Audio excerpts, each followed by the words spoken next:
आदाब नाज़रीन, जी सलाम में आप सभी का इस्तकबाल है। आप देख रहे हैं हमारा खास शो आपकी बात। मैं हूं आपके साथ बुशरा खानम फहाद। मुसलमानों से तमाम पार्टियों को इतना परहेज क्यों है, या मुसलमान लफ्ज आते ही तमाम सियासी जमातें इतनी अनकंफर्टेबल क्यों हो जाती हैं देती है तो कांग्रेस इसे बदनुमा दाग समझती है और इसकी वजाहत करने के लिए पार्टी अपना पूरा अमला ही उतार देती है। जब हिंदुत्व की बात करने से कोई परहेज नहीं है, जनेऊधारी, शिव भक्त, ब्राह्मण, इन सब लक़ब से कोई परेशानी नहीं है। मंदिर मंदिर जाने, मानसरोवर की यात्रा पर जाने और इसके लिए तमाम सबूत दिखाने में कोई परहेज नहीं है, तो मुसलमानों से जोड़े जाने पर इतनी परेशानी क्यों? और जब बीजेपी को अपने हार्डकोर हिंदू वोट बैंक पर इतना भरोसा है, तो वो कांग्रेस के सॉफ्ट हिंदुत्व से इतनी घबराई हुई क्यों है? सब मुसलमानों की सियासत करते तो हैं, लेकिन मुसलमानों की बात कोई नहीं करता। अफसोस ये है कि मुसलमानों के नाम पर बांटने की सियासत करके वोट तो सबको चाहिए, लेकिन मुसलमान किसी को नहीं।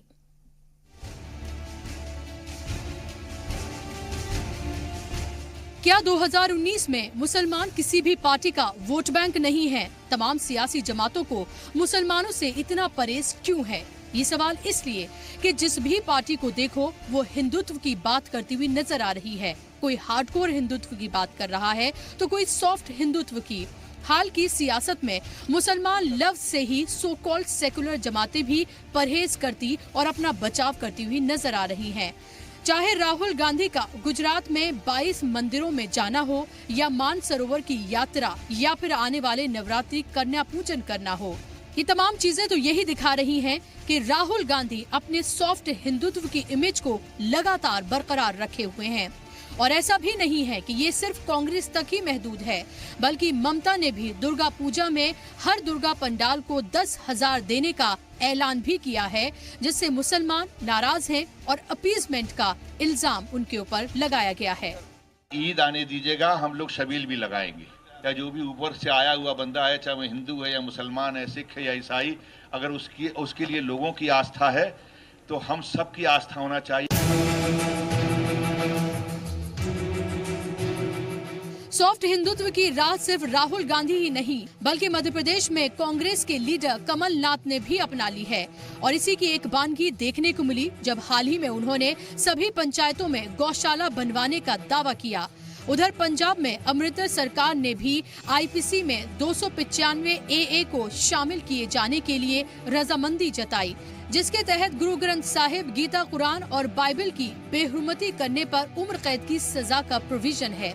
सवाल ये है कि कांग्रेस ऐसा क्यों कर रही है? क्या अवाम में बीजेपी की तरफ से बार बार ये कहा जाना कि कांग्रेस मुस्लिमों की हिमायत करने वाली और सूडो सेकुलर और एंटी हिंदू पार्टी है, क्या कांग्रेस बीजेपी के इस ट्रैप में फंसती हुई नजर आ रही है? सवाल ये भी है कि क्या अब तमाम इलेक्शन सिर्फ हार्डकोर हिंदुत्व और सॉफ्ट हिंदुत्व पर लड़ा जाएगा? कौन कितना बड़ा हिंदू, जनेऊधारी, शिव भक्त वगैरह वगैरह है, इसको मुद्दा बनाया जाएगा, या फिर असल मुद्दों पर कोई बात भी होगी? क्योंकि जिस तरह से राहुल, ममता और दीगर लीडर मुद्दों को लेकर हुकूमत को घेरते हुए तो नजर आ रहे हैं, लेकिन घूम फिर कर बात हिंदुत्व की ही करते नजर आ रहे हैं। सबको मुसलमानों के जज्बात भड़काकर उन्हें बेकार के मुद्दों में फंसाकर वोट तो चाहिए, लेकिन मुसलमान किसी को नहीं। ब्यूरो रिपोर्ट के साथ बुशरा खानम फहद, जी सलाम। और हम आपसे जानना चाहते हैं कि आपकी इस मुद्दे पर क्या राय है, और लगातार जो नंबर्स फ्लैश किए जा रहे हैं टेलीविजन स्क्रीन पर, उसके जरिए आप हमसे जुड़ सकते हैं, अपनी राय आप हमसे साझा कर सकते हैं, अपने सवाल आप पूछ सकते हैं। दो खास मेहमान मेरे साथ स्टूडियो में इस वक्त जुड़ चुके हैं, जिनका तारुफ मैं आपसे कराना चाहूंगी। मेरे साथ मौजूद हैं प्रोफेसर CP सिंह, जो कि पॉलिटिकल एनालिस्ट हैं, और इसी के साथ मेरे साथ मौजूद हैं अनिल आनंद जी, जो कि सीनियर जर्नलिस्ट हैं। आप दोनों ही मेहमानों का बहुत बहुत इस्तकबाल है। CP साहब, शुरुआत में आपसे करना चाहूंगी। अभी हाल ही में हम ये देख रहे हैं कि जिस तरह से असेंबली इलेक्शंस देखें, 4 अलग अलग रियासतों में आने वाले हैं, और उसके साथ साथ 2019 का लोकसभा इलेक्शन, लग ऐसा रहा है कि असल मुद्दों से हटकर बात दरअसल कौन कितना बड़ा हिंदू है और किसका हिंदुइज्म जो है वो किससे कितना बेहतर है, इस पर बात ज्यादा होती हुई नजर आ रही है। ये बात बहुत दुरुस्त है, क्योंकि पिछले कुछ समय से आप 1.5-2 साल तक इसको गिन सकती हैं जी। कि अभी राजनीति में एक बदलाव आया है।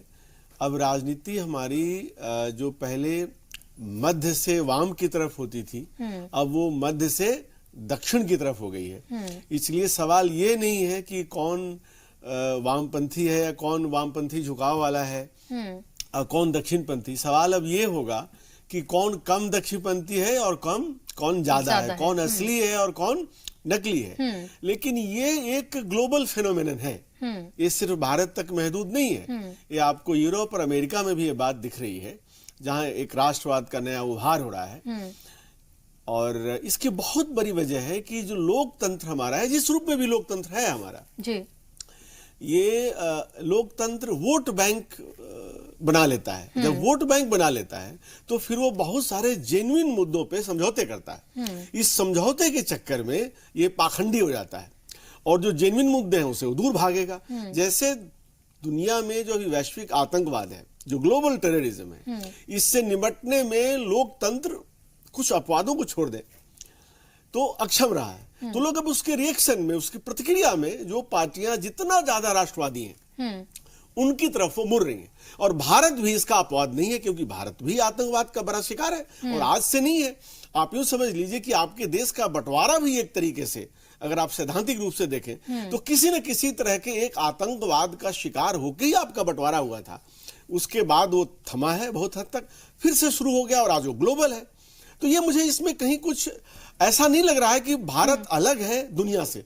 दुनिया में जो है वही भारत में हो रहा है।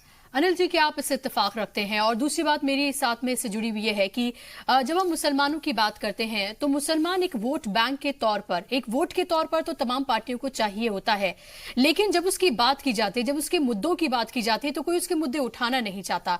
जब वाकई में उसको ओन करने की बात होती है तो कोई उसे ओन नहीं करना चाहता, बल्कि उसमें हिंदुत्व की बात होती हुई अब ज्यादा नजर आ रही है। जिस कांग्रेस सो कॉल्ड, जिसको सेकुलर कहा जाता था और जो लगातार ये बात कही जाती थी कि मुसलमानों की बात करती है, अब वो भी ऐसा लग रहा है कि दरकिनार करती हुई नजर आ रही है मुसलमानों को।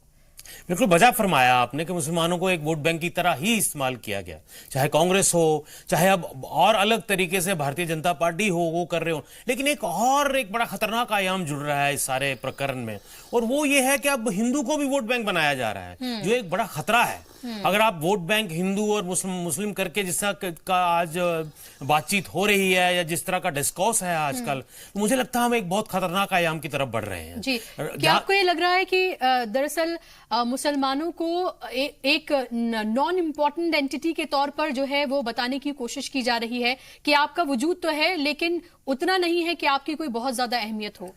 देखिए, कहीं ना कहीं पे वो चाहते भी हो या ना भी चाहते हो, कहीं ना कहीं ये फीलिंग है, ये कोशिश है कि आप लाइटली लेते हैं, वोट ले लिया, उसके बाद दरकिनार कर दिया, उसके बाद अगले इलेक्शन तक फिर आप देखेंगे क्या करना क्या नहीं करना। कहीं ना कहीं मुस्लिम के नाम पे कुछ स्कीम्स शुरू कर दी, उनका क्या हशर हुआ वो हम सब सचर कमेटी की रिपोर्ट में जानते हैं कि मुस्लिम माशरे की हालत क्या है। मैं ये नहीं कह रहा हूं कि गरीब सिर्फ मुस्लिम माशरे में है, अब उसी तरह के हालात बाकी माशरे के बाकी हिस्सों में भी किया जा रहा है, तो गरीब तो हर माशरे में है। अगर आप इकोनॉमिकली वीकर लें तो हिंदुओं में भी है, उसमें भी है। लेकिन मुसलमानों की, जहां तक मैं एक मुस्लिम मेजॉरिटी स्टेट से खुद आता हूं, मैं वहां पे मुझे ये कहने में कोई शर्म नहीं है कि वहां पे हिंदुओं की भी उनकी भी एक्सप्लॉयटेशन हुई, माइनॉरिटी में है इसलिए हुई। लेकिन कहीं ना कहीं ये जो एक वोट बैंक की तरह इस्तेमाल करके और फिर थ्रो एंड यूज वाली जो पॉलिसी मुस्लिम माशरे को लेके है, इस पे नजरसानी होनी चाहिए, इसमें बदलाव भी होना चाहिए, और मुझे लगता है कि मुस्लिम समाज को भी खड़े होकर इन डिजाइन्स को समझना चाहिए।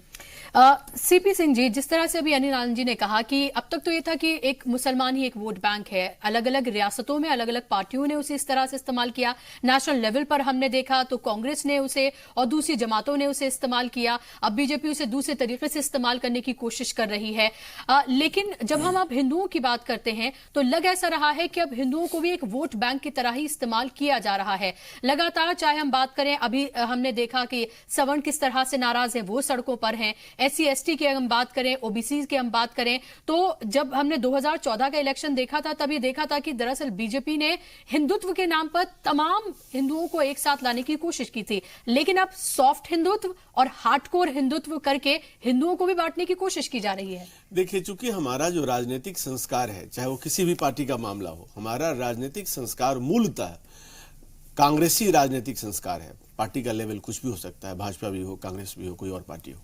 तो जो आप वोट बैंक की बात कर रही हैं वो तो सब होगा ही, लेकिन जो उससे भी महत्वपूर्ण बात है कि अब तक जो राजनीति थी वो हिंदू तोड़ो और मुस्लिम जोड़ो की राजनीति थी।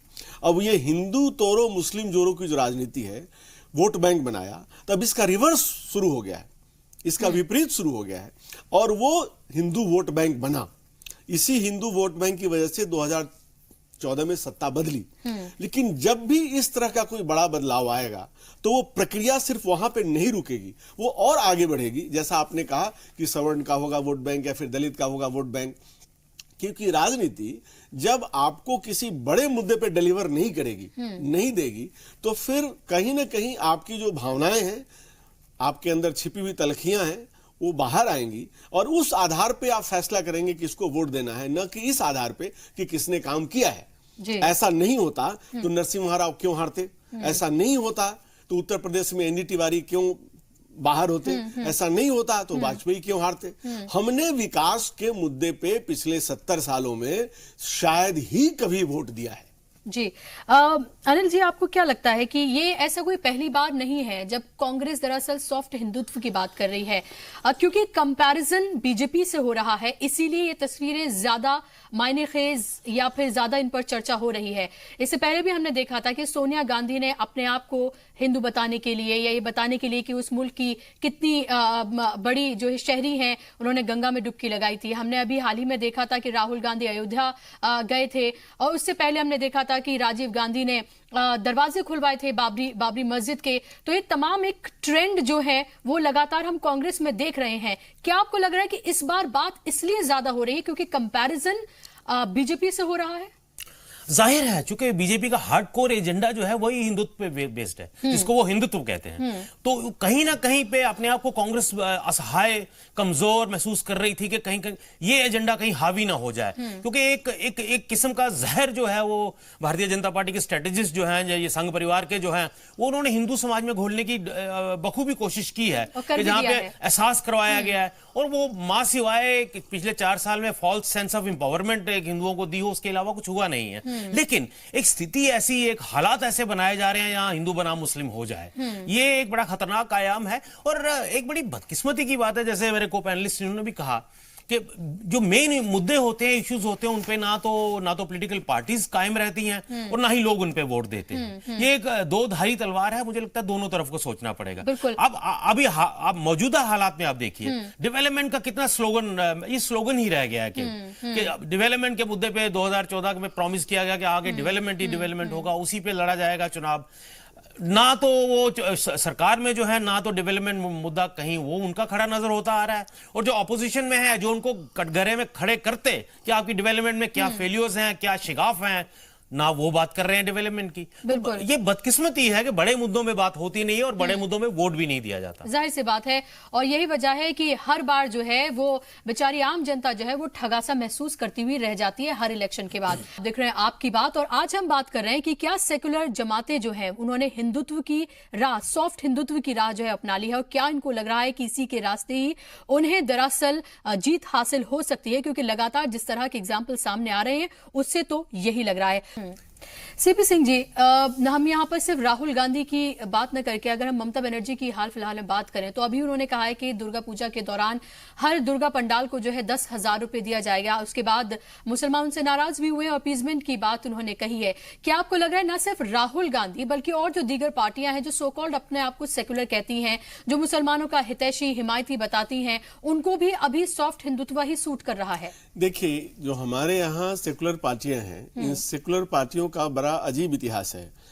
ये तुष्टीकरण में मास्टर है, एक्सपर्ट है।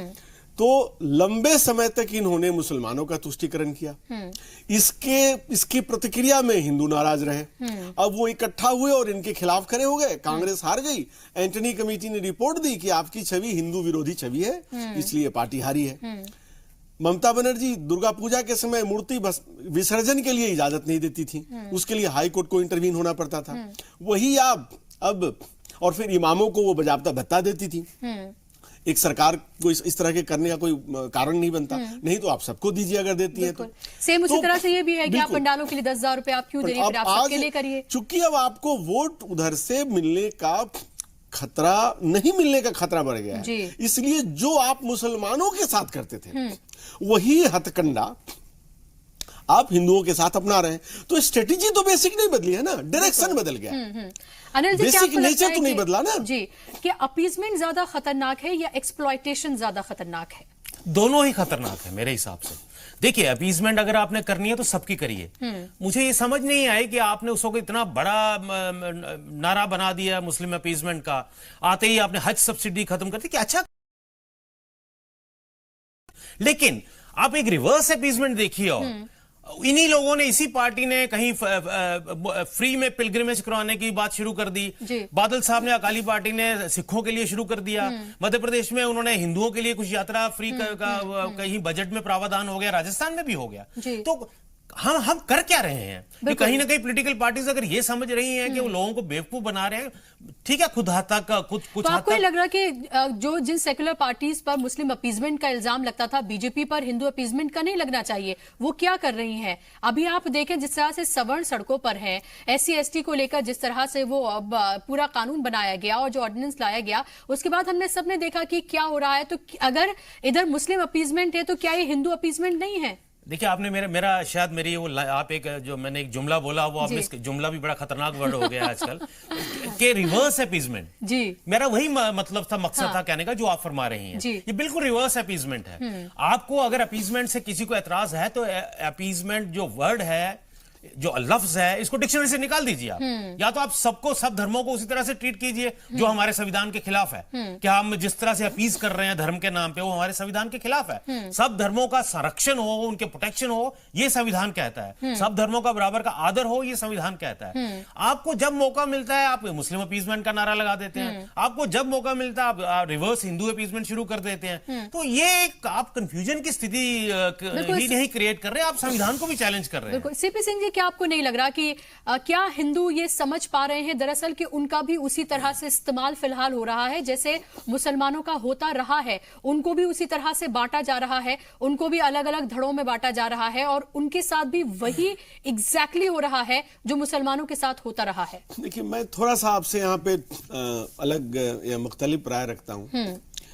मैं इस साजिश के सिद्धांत में विश्वास नहीं रखता कि पहले मुसलमानों के खिलाफ साजिश हुई और अब गैर नहीं, मैं साजिश नहीं कह रही हूँ, मैं अपीजमेंट की बात कर रही हूँ। मैं कह रही हूँ मैं इस्तेमाल की बात कर रही हूँ। इस्तेमाल तो एक तरह से साजिश ही हुई ना जी। हम चूंकि इस्तेमाल होना चाहते हैं, वोटर के रूप में हम इस्तेमाल होना चाहते हैं, हम नागरिक के रूप में अपनी भूमिका से भागना चाहते हैं। तो अगर हम नागरिक की भूमिका से भागेंगे, जिम्मेदारी से भागेंगे, और वोटर अपना वोट बेचने के लिए अगर तैयार है तो खरीदने वाला तो मिल ही जाएगा। अगर इसके पहले मुसलमान थोक के भाव वोट बेचते थे और हिंदू जातियों में बट के रिटेल वोट बेचते थे, तो फिर नेता क्यों नहीं खरीदेगा? हमारा नेता वैसा ही है जैसा हम हैं। यह कहना कि नेता बुरे हैं और हम अच्छे हैं, मुझे लगता है शुतुरमुर्ग की तरह हकीकत से नजरें बचाने वाली बात है। बहुत बहुत शुक्रिया आप दोनों मेहमानों का। स्टूडियो में आने के लिए वक्त की कमी है और ज्यादा मैं यहाँ पर इस बात नहीं करना चाहूंगी, लेकिन जाहिर सी बात है कि जिस तरह से हमारे मेहमानों ने बात की, आपको अंदाजा हो रहा है कि आने वाले वक्त में और किस तरह की सूरत हाल बनने जा रही है। फिलहाल हमारे आज के इस प्रोग्राम में बस इतना ही।